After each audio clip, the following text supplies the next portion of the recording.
Today we're going to do the last big trick of expanding your repertoire of what you can differentiate. It's inverse functions and differentiation. Okay. So what we'll be able to do is take the derivatives of inverse functions, right? Any function that you have that has an inverse, we'll be able to take the derivatives of the inverse functions. Okay, so just let's recall the idea of an inverse function, right? You have some function f going from one set to another set, right? So f takes things in A and then maps them over to things in B, and sometimes it's possible to find a function that reverses that. Right? So sometimes it's possible to find a function that if f takes A to B, maybe it's possible to find a function that does the exact opposite. Okay, and reverses the fact, and that function is usually denoted f superscript -1, the inverse function. So we'll get to that in a second. So a simple example. Fx being 2x, right? So you have a function and it multiplies everything by 2. Well, what function is going to undo that effect? 1/2, right? So g of y being 1/2 y will undo that, right? So right, if you go right, f would take say 1 over to 2, and then g would take that 2 back to 1, right? It undoes, reverses the effect, right? So more clearly, g of f of x is g of 2x, right? Well, 1/2 of 2x is just x, right? And you see that f of g of y is 2 of 1/2 y. That's to say y.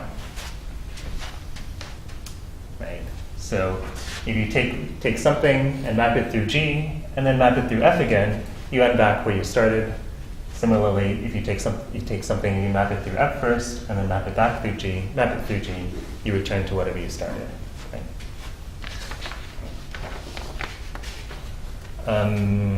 Let's see. Another example. F of x is, say, 3x minus 5. So it says, give me whatever you give me, I'm going to multiply it by 3, and then I'm going to subtract 5 off of that. Okay. What will be the inverse function? Don't blurt it out, but think for 10 seconds, say. How would we return back to where we started? Okay, who wants to tell me? Victor? 1/3 x plus 5. 1/3 x plus 5. 1/3 something plus 5. So whatever you give me, I'm going to take 1/3 of it, and then I'm going to add 5 back on. Okay. Does everyone think that that's the right one? Kimaya, your brow is wrinkled. What do you say? Would it be y plus 5 over 3? Y plus 5 quantity over 3? Yeah, so actually it's the second one, right? Because if somebody hands you the 3x minus 5 and says, get me back to x, what are you going to have to do? You'll have to add 5 to that, and then you have to divide the result by 3, right? So if somebody gives you this f of x and says, get me back to x, well, you would add 5 onto that, and then you divide the whole thing by 3, right? So you add 5 onto it, divide the whole thing by 3, and that would get you back. Okay. So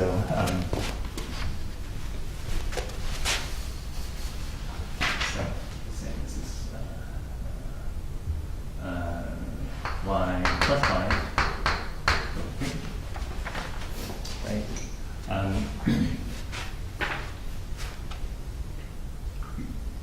Okay. Does everyone see that? There's sort of can sort of work it out. You say, well, let's say if f of x equals y, right, then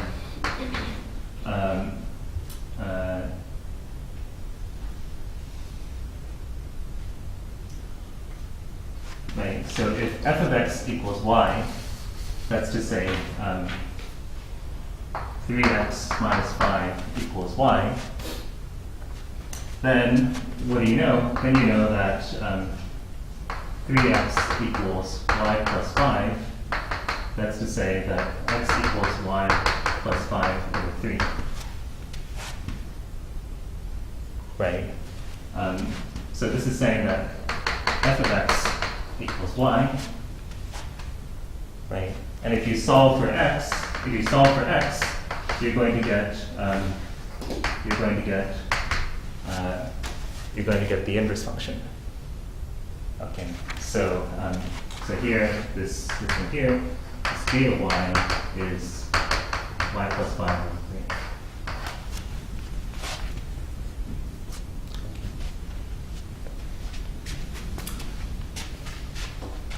3. Let's just do one more example. Say f of x is 1 minus x cubed to the 1/5 plus 2. And figure out what the inverse function, this function turns out to be invertible. See if you can figure out what the inverse function would be. Well, you can probably just look at it and figure it out.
Okay, let me say something a little bit over here first. I think I didn't explain this that clearly. So about how you solve for it. Right? If there is an inverse function,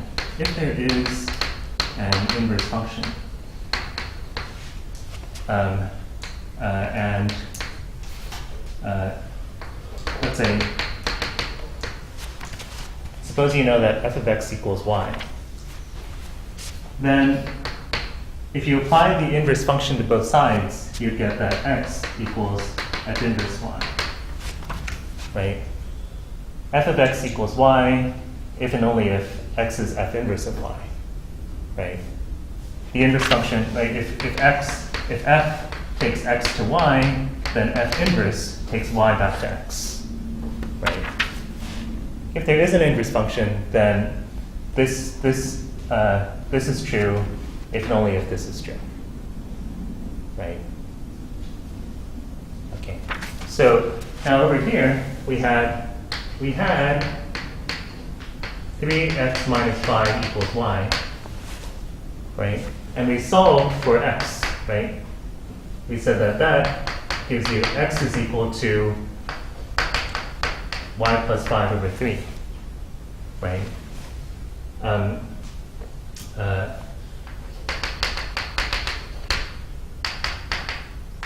So whatever x turns out to be is going to have to be the inverse function of y, right?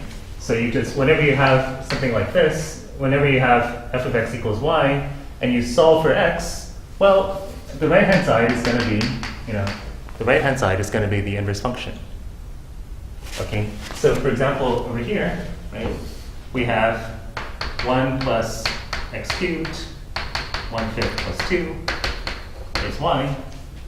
And we solve for x. What are we going to do? Well, let's subtract both sides. Subtract 2 from both sides.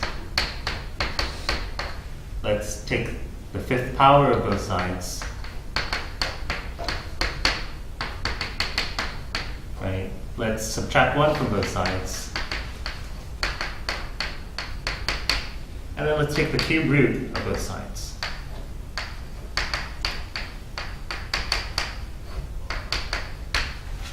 Okay.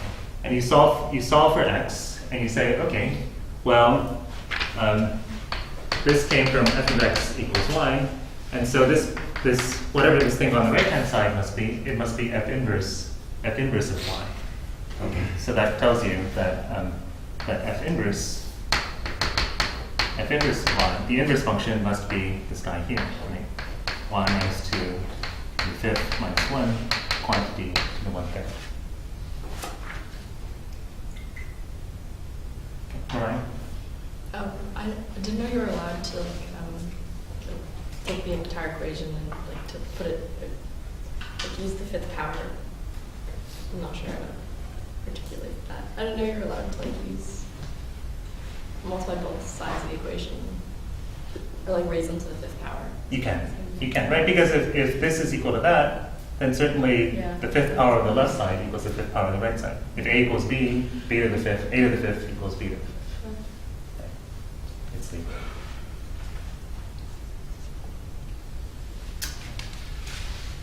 Okay. Okay.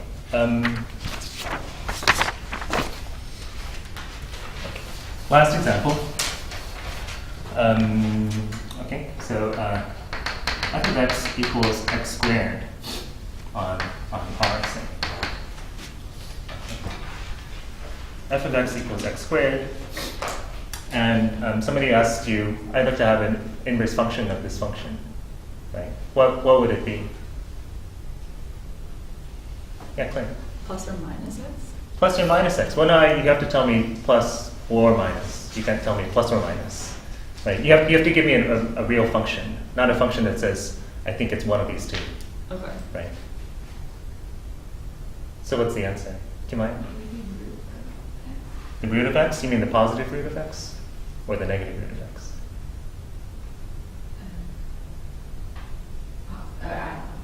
Yeah. So the question is like this. If I say my output is 4, what was my input?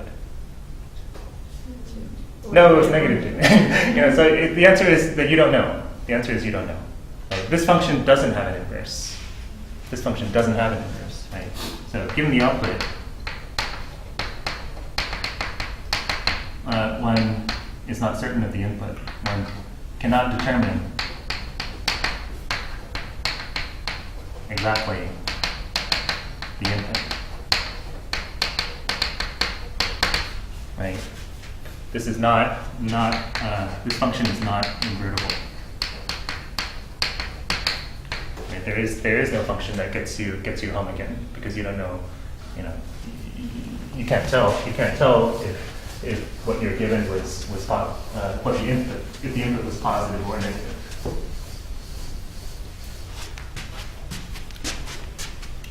Okay. However, however, the function f of x equals x squared on 0 infinity, if we restrict the domain and say that the domain was positive, then you can reverse it, right? If I say my output is 4, then you know the input is 2, right? Because the domain was positive, right? Is that clear? Right. So right. Or on negative infinity 0. Right. If I say I'm looking at the function restricted to the negative numbers and my output was 4. Well, what was my input? Well, it would be negative 2. Right? Because my domain is restricted. My inputs are all restricted to negative numbers.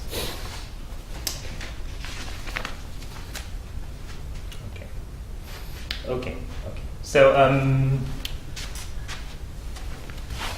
so I hope close your eyes for a second, and let me ask: how many people have not seen inverse functions before?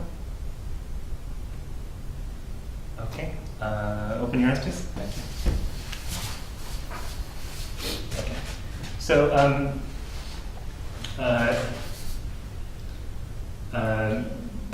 so the inverse function, right, is this thing that reverses the effect of the original function graphically.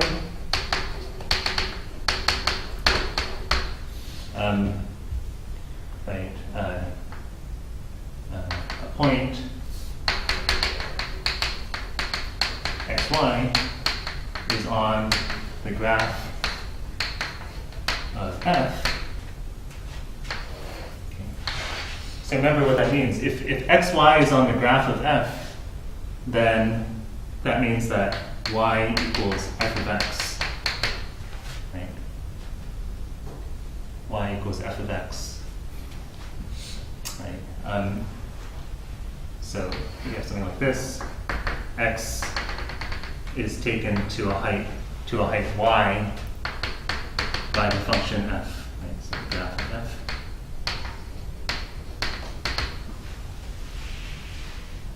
Right? Can you tell me a point that's on the graph of the inverse function? If somebody tells you that xy is on the graph of f, can you give me a point that's on the graph of the inverse function? Kelly? Yx, right? Because right, f takes x to y, f inverse is going to take y to x, right? So that tells you that at y, at y, this thing is going to have a height x, right?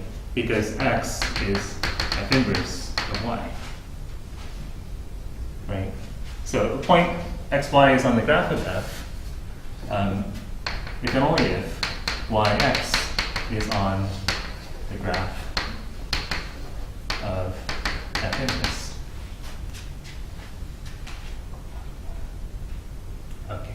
And so what does that tell you about the graphs? What does that tell you about the graphs? Well, one is going to be, does anyone know? Tell me again. Reflection. One will be the reflection of the other across the line y equals x. So the graph of the inverse function will be the reflection. If the graph of your function looks like this, the graph of your inverse function will be the reflection. So the graph of f inverse is, if it exists, is the reflection of that of f across the line y equals x.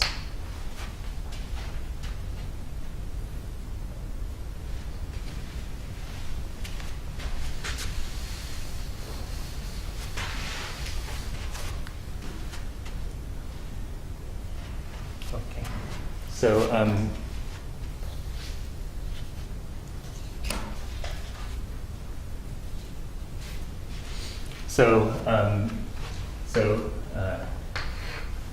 for example, if we go back and look at the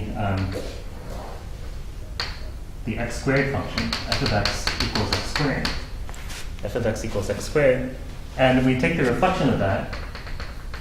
Suppose we take the reflection of that across the y equals x line. What does it look like? Well, it will look like. Can anyone see it? Yeah. Right.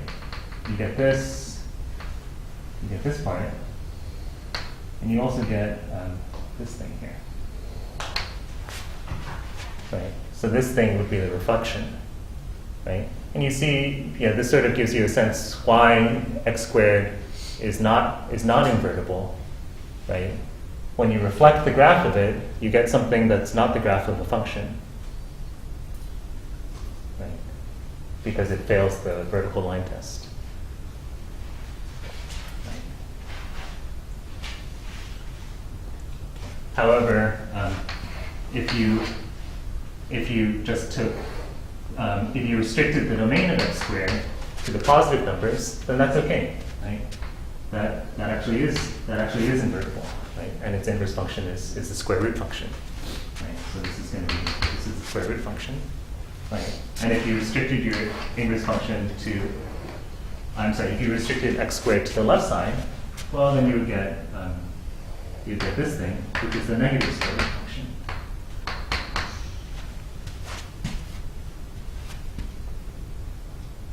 Right. I think I've already used my story about the matrix and the square roots. Yeah.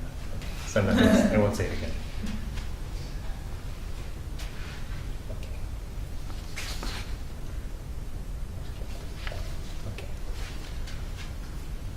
Okay. So I'm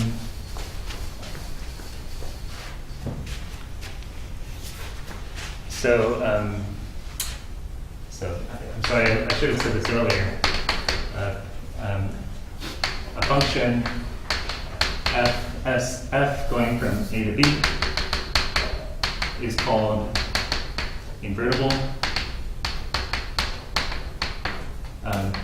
if there exists a function g going from b to a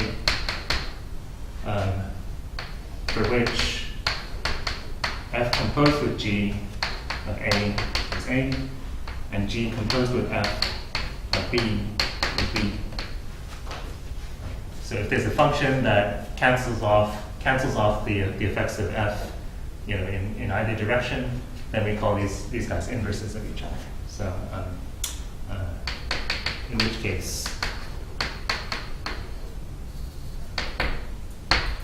case g is called the inverse of f and denoted by f super negative 1.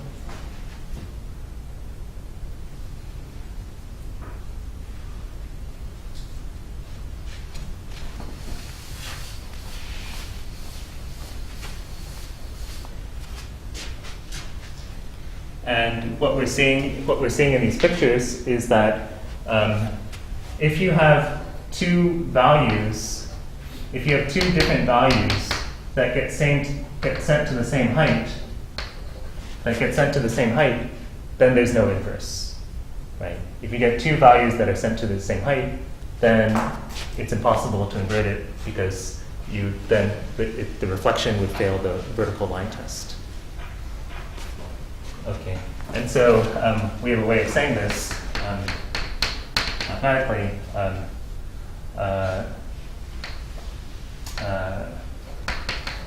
If whenever x1 is different from x2, one has f of x1 different from f of x2, we call f 1 to 1. And this is the thing that you need for invertibility, right? If f is 1 to 1, then f is invertible. F from its domain to its image is an invertible function. Okay. So as long as your function is 1 to 1, then you can find an inverse. You can find an inverse function for it.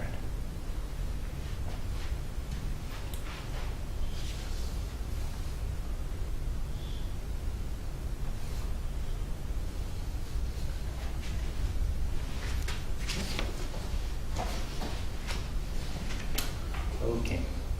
Is this making any sense? Yes, Asha. Thank you. Sorry, I Yeah. just wanted to clarify. Yeah, Is yeah. that saying The domain, sorry, from the domain of f to the image of f. Domain of f to the image of f is invertible.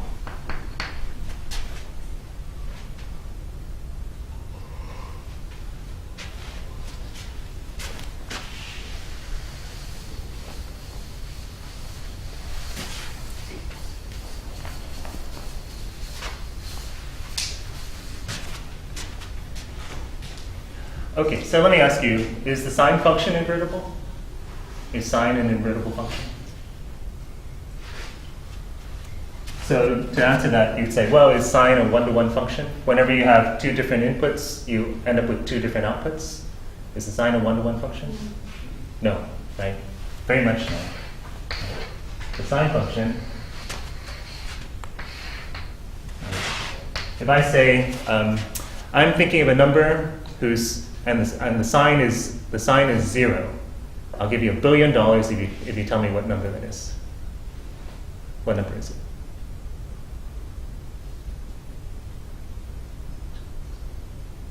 The sign is 0. Well, there's trouble because there's an infinite number of numbers whose sign is 0, right? It's you can't. The sign doesn't have an inverse function, right? Okay. But what one does is what we did earlier. You can force the sign to have an inverse function by playing the game of restricting the domain. So, game of restricting the domain. So you restrict sine to a domain on which it is one-to-one. So what one usually does by tradition is say we're gonna go from negative pi over 2 to pi over 2. So sine x is not one-to-one on R. However, restricted to negative pi over 2 to pi over 2, it is invertible. Right? And when one and has an inverse, so it is one-to-one, and thus has an inverse denoted sin negative 1. So that goes from negative 1, 1 back to negative pi over 2, pi over 2. Yeah, okay. So is the domain of the inverse always the opposite of the domain of the Yes. actual function? Yes. Yes.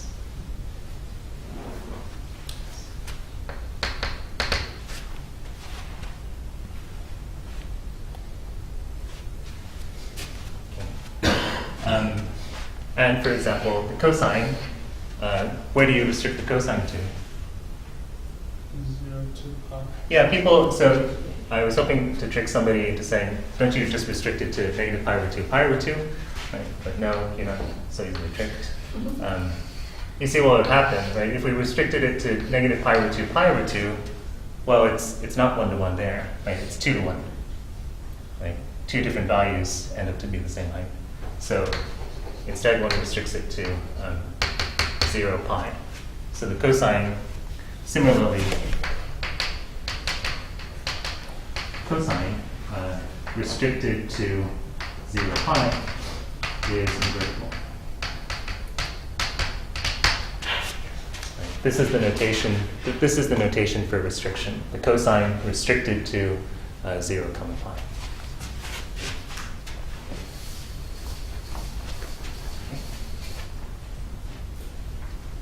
Yeah, right. You have like a sine inverse function on your calculator then? Yeah. What was it doing exactly? That sine inverse function is this one right here. Is it Right. restricting to pi over 2? Yeah. Can you choose like any? Can you choose? I don't know what you can do with your calculators, but I think probably the sine by default it will be this function. Okay. I don't know if you can change that, but the convention is just throughout the world. The convention is that the sine inverse is the inverse of the restriction to this domain.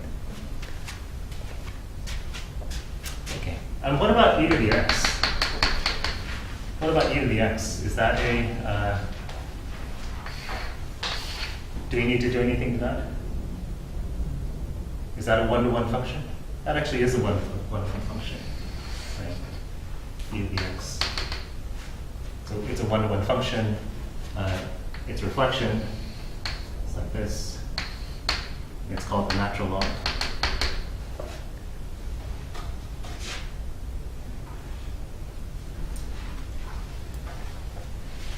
Okay. So e to the x, right?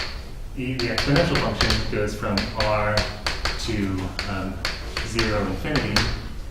The natural log function, the inverse of the exponential function, goes from 0 infinity back to r.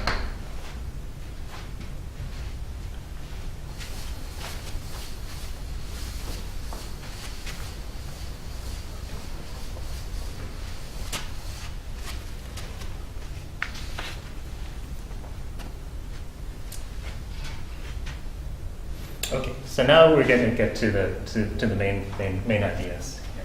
So one, say f is invertible, and say f is continuous at some point x. What can you say about f inverse? What can you say about f inverse? Suppose you know only this. You have an invertible function, and it's continuous at x. Here it is. Here's x. Right. And it's f of x. And you know that it's continuous. Your function is continuous there, but you don't know anything else. What can you say about f inverse? What do you think you can say about f inverse? Kimaya? F of it, the inverse is also continuous at x.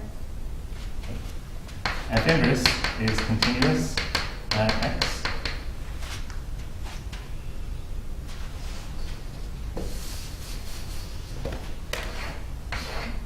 Here's this thing, and you have that at some x, then your function is continuous. Do you think f inverse is also going to be continuous at x? Right. Wouldn't it be continuous at f of x? Would it be continuous at f of x? Yeah, it'd actually be continuous at f of x, right? Because you would take the reflection here, right? You take the reflection, the inverse function is going to be continuous not at x, but at this point here is f of x, comma x, right? This point here is x, f of x, right? So it won't be continuous at x, but rather at f of x. Okay, now next question. Let's say f is differentiable at x. What about f inverse? What do you think about that? If f is differentiable at x, well, that means that we're basically line-like, right? At x, at this point, x, f of x. What can you say about f inverse?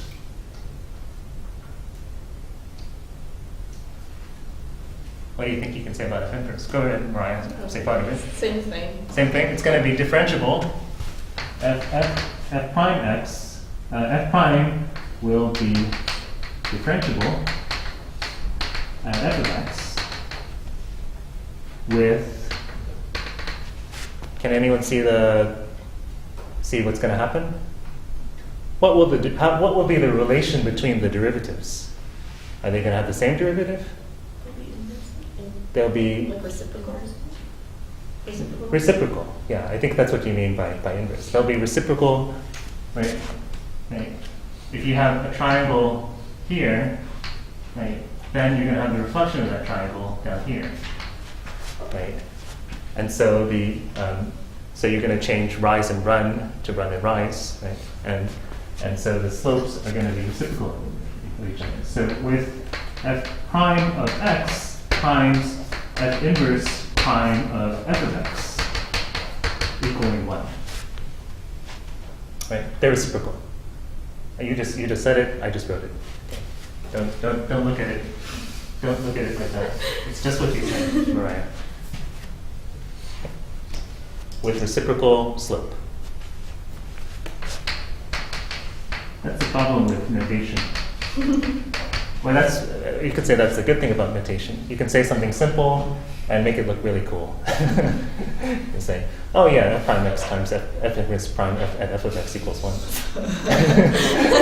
Right? Sounds much better than saying their slopes are reciprocal. But that's just to confuse people. Okay. So yeah, so that's actually what happens. Yeah. So I don't know if I need to write it out. If f is differentiable at x, then f inverse is differentiable. Just writing the same thing. Why am I doing this? At f of x with f inverse prime at f of x being 1 over f prime of x.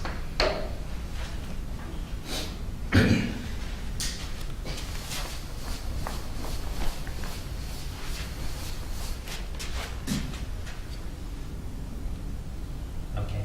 And if you ever forget this, there's an easy way to remember. So mnemonic is a mnemonic trick. You just remember that f inverse composed with f doesn't do anything.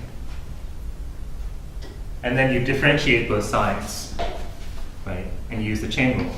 By the chain rule, f inverse prime at f of x times f prime x equals 1. Right? You differentiate the left side using the chain rule. You differentiate the right side, you get 1. Right? And that's exactly what we just wrote. Right? That f inverse prime at f of x times f prime of x is 1.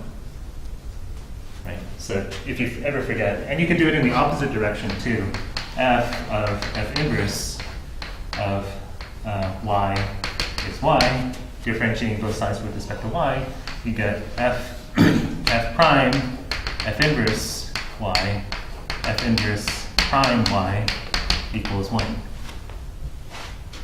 which is just another way of writing it. It's just that you've shifted instead of writing x and f of x, you write f inverse y and y.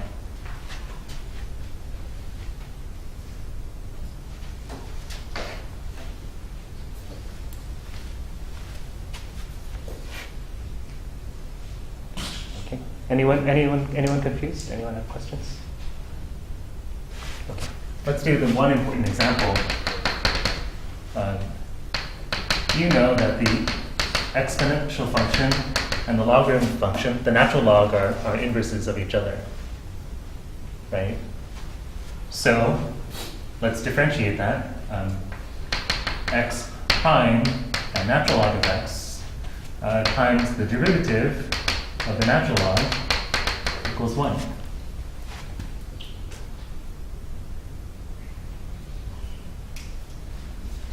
But what's the derivative of x?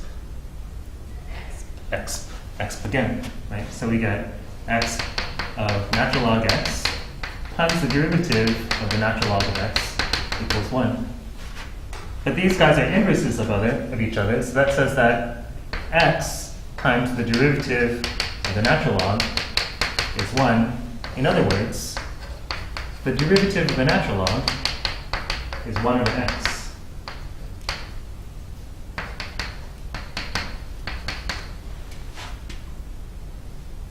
Right? So the derivative of the natural log is 1 over x.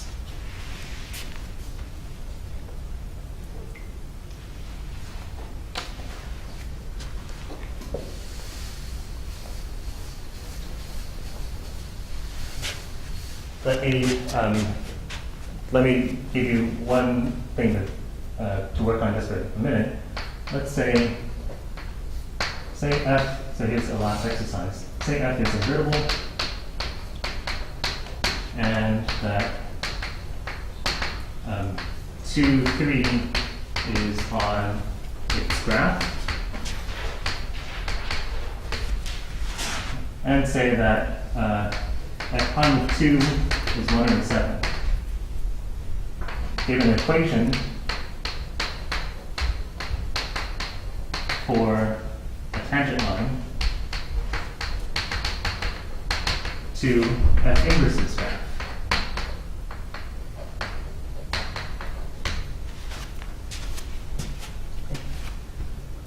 You're given a point on the graph, on f's graph, and the slope of the tangent line at that point. Can you give a tangent line to f inverse's graph? Maybe I'll hand back some papers while you take a minute to do that.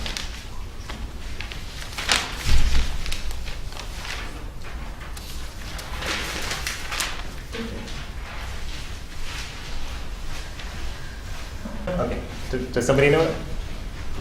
Claire? Isn't it y minus 2 equals 7x, in parentheses x minus 3? Yeah. Y minus 2 equals 7x minus 3, because 3, 2 is going to be on the graph of the inverse, and the slope there is going to be reciprocal of this, right? So you know the slope is 7, and you know the point 3, 2 is on the graph. So that's it.